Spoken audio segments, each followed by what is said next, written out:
हमारी संस्कृति, हमारे संस्कार सदा रहें हमारे साथ। सब्सक्राइब करें तिलक।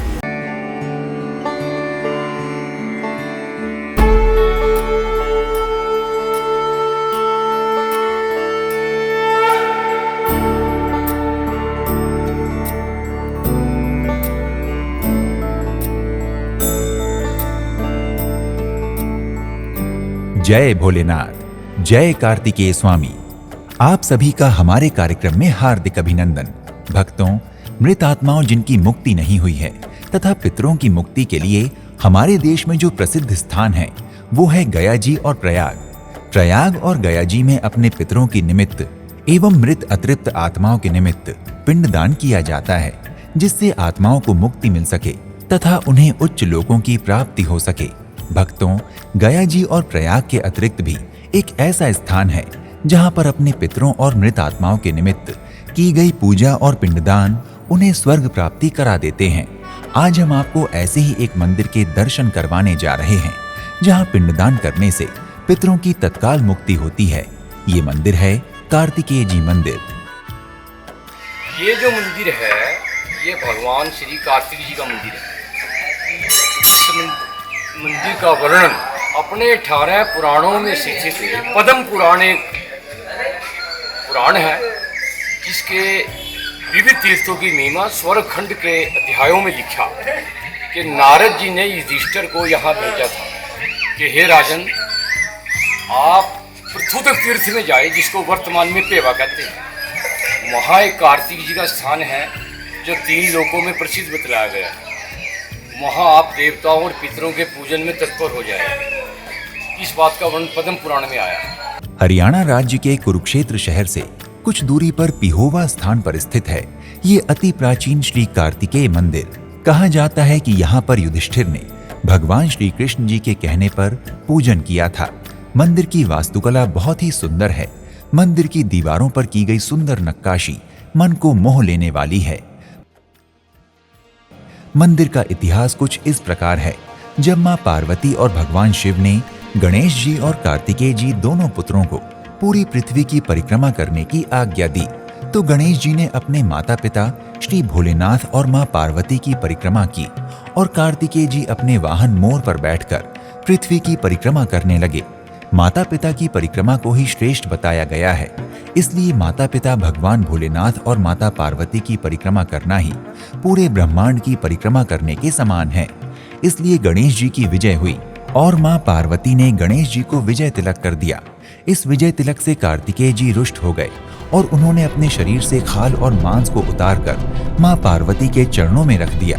भक्तों, शरीर में खाल और मांस को माता और अस्थि को पिता का भाग बताया जाता है, इसलिए कार्तिकेय जी ने माता का भाग उतारकर मां पार्वती के चरणों में रख दिया और उन्होंने कहा कि अब से कोई भी स्त्री मेरा दर्शन नहीं कर सकेगी।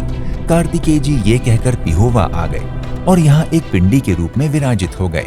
भक्तों, तभी से कार्तिकेय जी के दर्शन कोई भी स्त्री इस मंदिर में नहीं करती। किंवदंतियां ऐसी भी हैं कि मां पार्वती ने ही कार्तिकेय जी को श्राप दे दिया था कि तुम्हें इस रूप में जो भी स्त्री देखेगी वो 7 जन्मों तक विधवा ही रहेगी। इसलिए भी स्त्रियां कार्तिकेय जी के दर्शन इस मंदिर में नहीं करती हैं। कार्तिकेय जी को इतना क्रोधित देखकर भगवान शिव ने उन्हें समझाया और फिर भगवान भोलेनाथ जो भोले हैं और सभी पर कृपा करने वाले हैं, उन्होंने कार्तिकेय जी पर भी कृपा की और उनको वरदान दिया कि आज से गणेश जी यदि गणों के स्वामी हैं और प्रथम पूजनीय हैं, तो आप मेरी दृष्टि में बने हुए सभी प्रेतात्माओं और पितरों के स्वामी होंगे। और जो भी प्रेत बनी हुई आत्माओं और अपने पितरों के निमित्त पिहोवा में आकर आपकी प्रसन्नता के लिए आपको तेल चढ़ाएगा और पिंडदान करेगा, उनके पितरों की और उन प्रेत आत्माओं की तत्काल मुक्ति हो जाएगी और उन्हें उच्च लोकों की प्राप्ति होगी। तभी से यहाँ पर लोग कार्तिकेय स्वामी जी को तेल से स्नान कराकर पिंडदान करते हैं, जिससे उनके पितरों की मुक्ति शीघ्र हो जाए। तब कार्तिक जी ने कहा, जो व्यक्ति मेरे ऊपर तेल का स्नान कराएगा, जैसे ही मेरे को शांति होगी, मैं उनके पूर्व मुक्ति मार्ग जो आत्माएं हैं, पितर इत्यादि हैं, या कोई अभी गुजर गया या कब गुजर गया, उनके लिए पेयमा आए, उस कर्म का मैं साक्षी होकर उन आत्माओं को शांति देकर स्वर्ग, मोक्ष, वैकुंठ प्रदान करूंगा। इसलिए युधिष्ठिर जी ने भी यहाँ 5,500 वर्ष पूर्व अपने सगे संबंधियों के इत्यादि के कार्यक्रम करवाने के बाद, पिंड इत्यादि करवाने के बाद तेल का अभिषेक किया और जो 2 दीपक जलाए जो आज तक प्रकाशमान है। इसलिए यहाँ पर लोग कार्तिक भगवान पर तेल का अभिषेक करते हैं और भगवान शंकर जी ने इनको कहा कि वत्स आप यहीं शिथित हो जाओ, तो ये पिंडी रूप में यहाँ शिथित है। भक्तों, द्वापर के अंत में आज से लगभग 5,000 वर्ष पूर्व भगवान श्री कृष्ण जी ने युधिष्ठिर जी को यहाँ अपने पूर्वजों के लिए पिंडदान करने के लिए भेजा था। युधिष्ठिर जी ने यहाँ आकर पिंडदान कर स्वामी कार्तिकेय जी के सम्मुख 2 दीपक जलाए थे, जो दीपक आज भी प्रकाशमान हैं। मंदिर के गर्भगृह में स्वामी कार्तिकेय पिंडी के रूप में विराजमान हैं। परिसर में शिवलिंग स्थापित हैं। भक्तों, यहाँ स्वामी कार्तिकेय मंदिर के पास ही सरस्वती घाट पर पिंडदान किया जाता है। आज बहुत दूर दूर से लोग यहाँ पिंडदान करने आते हैं। यहाँ पिंडदान का महत्व ठीक इसी प्रकार है जैसे गया जी और प्रयाग में है। इसलिए अपने पितरों की मुक्ति के लिए कम से कम एक बार ऐसे पवित्र स्थान पर आकर पिंडदान अवश्य करना चाहिए। यदि आप कुरुक्षेत्र में श्री कार्तिकेय स्वामी मंदिर के दर्शन और पिंडदान के लिए यात्रा करना चाहते हैं तो कुरुक्षेत्र में ही आप अन्य प्रमुख मंदिरों के दर्शन भी कर सकते हैं, जैसे यथानेश्वर मंदिर, बाणगंगा, भीष्म कुंड, गीता उपदेश स्थल, शक्तिपीठ श्री देवी कूप, बिरला मंदिर, ब्रह्म सरोवर, सन्निहित सरोवर और श्री म्यूजियम आदि प्रमुख दर्शनीय स्थल हैं। आप कार्तिकेय मंदिर कुरुक्षेत्र की यात्रा अपनी सुविधा अनुसार वायु मार्ग, रेल मार्ग अथवा सड़क मार्ग से कर सकते हैं। यदि आप वायु मार्ग द्वारा मंदिर की यात्रा करना चाहते हैं तो इसके लिए आपको निकटतम चंडीगढ़ हवाई अड्डे की यात्रा करनी होगी।